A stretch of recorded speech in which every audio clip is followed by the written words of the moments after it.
For almost 40 years, Judge Greg Mathis and his wife Linda seem to represent something many people quietly wonder about today. Is lasting love still possible in a world that rewards speed, ego, and constant distraction? No scandals.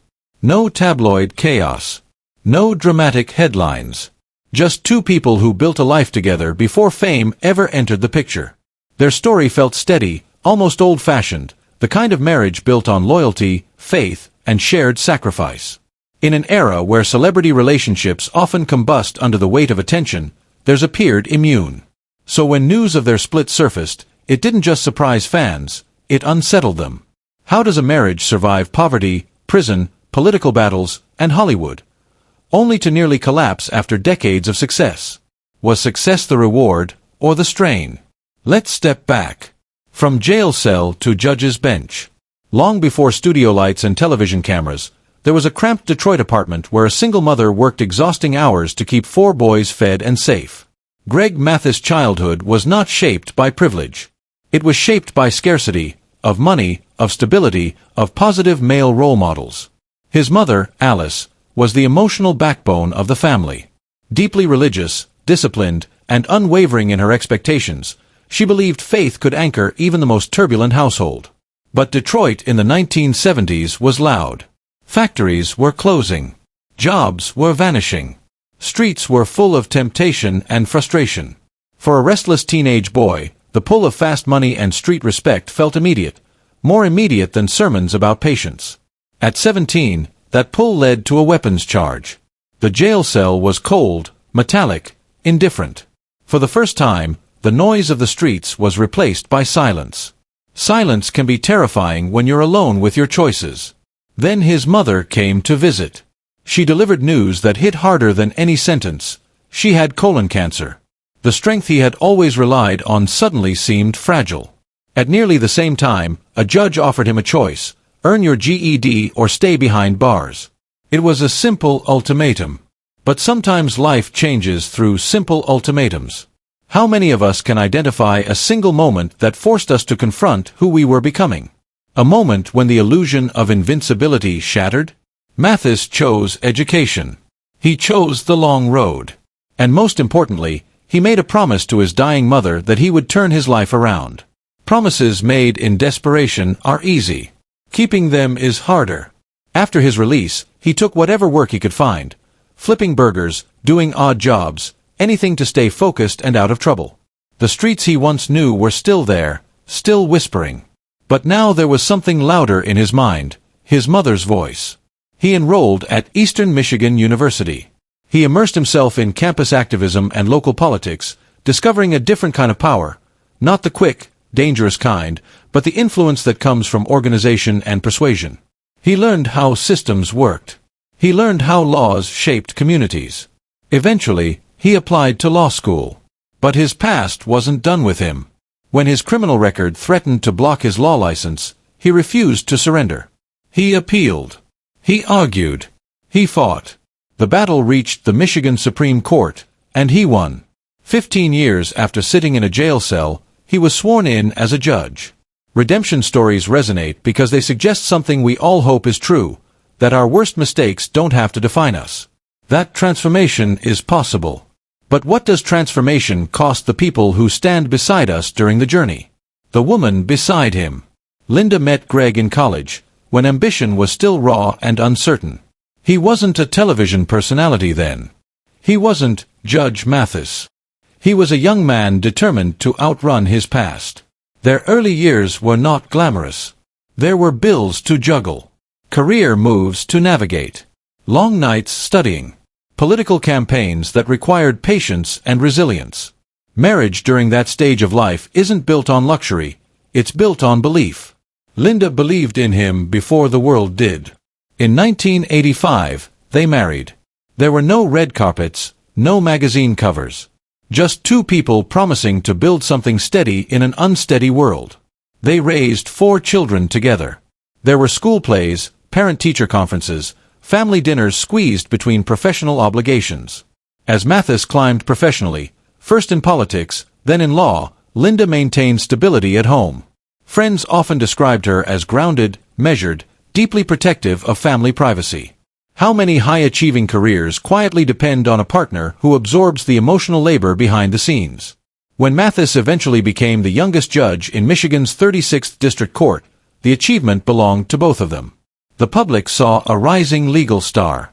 Linda saw the years of doubt, the pressure, the ghosts of his past that never entirely disappeared. Then came television. Fame changes the room. When Judge Mathis premiered in 1999, daytime television was already familiar with courtroom formats. But Mathis brought something different, a lived understanding of the defendants standing before him. He wasn't detached. He was direct, sometimes fiery, often compassionate. Viewers responded to authenticity. The show ran for 24 seasons. That's not just longevity, that's cultural presence. For many Americans, Judge Mathis became a weekday routine, a voice of accountability mixed with mentorship. He scolded. He laughed. He lectured. He told young men they were better than their worst decisions because he had been there. Behind the scenes, life accelerated. Hollywood schedules are relentless. Media appearances multiply. Opportunities expand. Wealth follows. The world that once felt distant now opened its doors. They traveled. They vacationed with high-profile friends. They moved in circles far removed from the Detroit neighborhoods where it all began. But fame is not neutral. It magnifies. It stretches. It demands. Did success strengthen their bond, or quietly test it in ways no one could see? Public image versus private reality. In 2022, Warner Brothers canceled Judge Mathis amid broader shifts in daytime television economics. Advertising revenue had declined. Stations leaned toward local programming. It wasn't scandal, it was business. Still, the end of a 24-year run marks a psychological shift. Identity and career intertwine. When one chapter closes, even voluntarily, it can unsettle routines that a family has built around it. Mathis pivoted quickly. He launched Mathis Court with Byron Allen. He expanded into reality television with Mathis Family Matters, offering viewers a glimpse inside his home. And here, the contrast deepened. The show portrayed warmth, playful banter between husband and wife, generational conversations with their children, scenes of family dinners and candid disagreements resolved with laughter. Linda appeared poised, supportive, occasionally teasing her husband's larger-than-life personality. To the audience, they looked solid. But reality television is curated. It captures slices, not full landscapes. When the cameras are off, who are we really? Cracks in the image. Before news of the marital separation, a few public controversies disrupted Mathis' carefully built persona. In 2019, he was accused of berating and allegedly spitting on a valet outside a Detroit restaurant. Mathis acknowledged raising his voice but denied the more serious accusation. No charges were filed. In 2024, a Los Angeles city worker claimed Mathis confronted him aggressively over a blocked driveway and allegedly threatened him with a gun. His legal team dismissed the allegations as false and characterized them as extortion attempts. Authorities reportedly did not pursue the matter. Were these isolated incidents? Misunderstandings amplified by celebrity? Or glimpses of pressure boiling over? Public figures carry expectations heavier than most. When your brand is built on justice and moral authority, even minor accusations can feel symbolic. And symbolism affects family dynamics. Because controversy doesn't just trend online. It enters living rooms. The divorce filing. In August 2024, Linda filed for divorce. The separation had occurred the month prior. The reason listed: irreconcilable differences. After nearly 4 decades, the phrase sounded almost clinical. Irreconcilable differences. What does that mean after 39 years of shared history? After children grown, grandchildren welcomed, careers built and rebuilt? It could mean distance. It could mean exhaustion. It could mean two people evolving in ways that no longer align. Or it could simply mean that love changes form. Speculation erupted immediately. Social media thrives on narrative gaps. Rumors of infidelity surfaced. Claims of a secret child circulated without evidence. Anonymous accounts fueled suspicion. But no verified proof emerged to support the more sensational theories. Mathis publicly denied wrongdoing. He expressed disappointment about the divorce but emphasized respect for Linda. Yet even respectful separations carry weight. What does it feel like to walk away from the person who knew you before your redemption story became public inspiration? The emotional toll of reinvention. There's a pattern in long marriages that survive adversity but struggle with prosperity. During hard times, couples often unite against a common enemy: poverty, instability, external doubt. But when success arrives, the enemy disappears. And sometimes, so does the glue. In their early years, Greg and Linda were building something fragile and precious. Every achievement was shared triumph. Every setback required teamwork. But decades later, when financial pressure no longer loomed and children were independent, the relationship entered a different phase. Who are we when we're no longer fighting side by side against hardship? Retirement-age marriages often face unexpected questions. Without chaos to manage, unresolved tensions can surface. Without urgency, small differences can feel magnified. Perhaps the world saw stability because stability had been practiced for years. But practice can also become performance. Love under a spotlight. Fame introduces asymmetry. One partner becomes the public face. The other often becomes the quiet pillar. Linda maintained dignity and privacy for decades. She rarely sought the spotlight. Even on Mathis Family Matters, her presence felt steady rather than attention-seeking. What happens when one partner's identity is celebrated constantly while the other remains in the background? Some couples thrive in that dynamic. Others gradually drift. Public adoration can create a bubble around the famous partner. Praise becomes constant. Criticism becomes distant. The internal home dynamic must compete with external validation. Did the show's cancellation and career shifts create new stress? Did controversies strain trust? Or did time simply change what they both wanted from life? We may never know the full truth. And perhaps that's appropriate. Not every ending requires scandal. The children's perspective. Their 4 children grew up witnessing both struggle and success. They saw their father transform from activist and judge into television icon. They saw their mother hold the family steady. Adult children often experience parental separation differently than younger ones. There's less shock, perhaps, but deeper reflection. If even a 39-year marriage can dissolve, what does that mean for our own expectations of permanence? But maybe the question is different. Does longevity define success, or does mutual respect at the end matter more? Reports suggest the split has remained largely civil. No public mudslinging.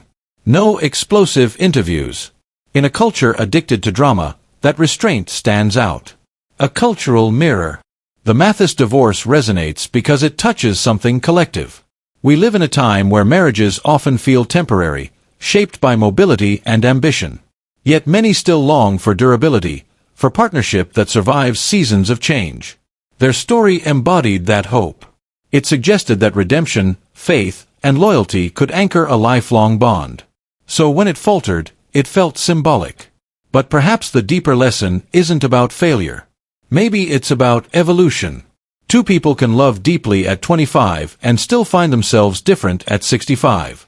Growth doesn't always happen in parallel. Is it more honest to separate than to quietly endure resentment? What comes next? Greg Mathis continues working. He remains vocal in political and community spaces. His legacy as a redemption figure is intact. Linda has maintained her characteristic privacy. Neither has turned the divorce into spectacle. And that restraint invites reflection rather than judgment. Because beneath headlines and speculation, this is a human story. A young man who promised his dying mother he would change. A woman who believed in him before the cameras did. A family built over 4 decades. Can we measure a marriage solely by whether it ends? Or should we measure it by the lives it shaped, the stability it provided, the decades of partnership it sustained? Almost 40 years is not a small thing. In a world that moves quickly, that kind of shared history carries weight. Perhaps the final chapter isn't collapse, but transition. And perhaps the more compelling question isn't, what went wrong? Maybe it's this. What does it truly take to grow together for a lifetime? And when do we accept that growing apart can also be an act of honesty? The Mathis story doesn't offer easy answers. but it forces us to confront our own beliefs about love, success, identity, and change. And maybe that's why it still holds our attention. Greg Mathis publicly denied the more extreme accusations. There was no hidden family, he said. No double life. Instead, he offered something less sensational, and perhaps more uncomfortable: neglect. He admitted that over time, his wife had slipped lower on his priority list. Work, travel, public events, community commitments, social life. He acknowledged long stretches away from home, weeks on the road. Even after relocating production to Los Angeles in 2023 with the intention of being more present, he remained busy. How often do we tell ourselves we'll slow down next year? That once this project is finished, we'll refocus on what matters? Mathis framed the breakdown not as betrayal, but as emotional distance. For many long-term couples, that hits closer to home than scandal ever could. Linda, meanwhile, stayed largely silent publicly, but her actions spoke. She had reached a point, she later explained, where she realized she had neglected herself for too long while anchoring everyone else. That's a powerful admission. How many partners quietly carry the emotional weight of a family while the other partner builds the public legacy? Living together, but apart. Even after filing, the couple reportedly remained under the same roof. Civil, polite, but fractured. Mathis openly stated he wasn't ready to give up. He described the separation as one of the most painful experiences of his life, comparing the heartbreak to losing his mother. He vowed to change. Not with grand speeches, but with presence. By late 2024, signs of reconciliation began to surface. Public appearances together. Careful optimism in interviews. Then confirmation, they were actively rebuilding the marriage. The physical separation had lasted only weeks. The emotional reckoning, however, ran much deeper. They sought counseling, confronted old patterns, rebalanced responsibilities. Linda emphasized something crucial. Filing for divorce wasn't about punishment. It was about self-preservation. It forced both of them to confront uncomfortable truths.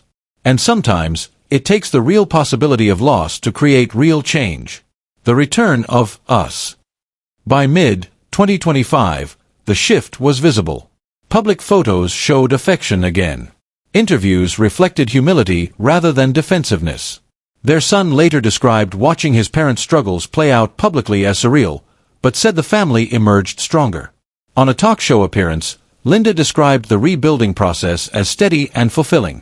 Not dramatic. Not overnight. But real. Mathis acknowledged that for decades, his career demands meant she carried more at home.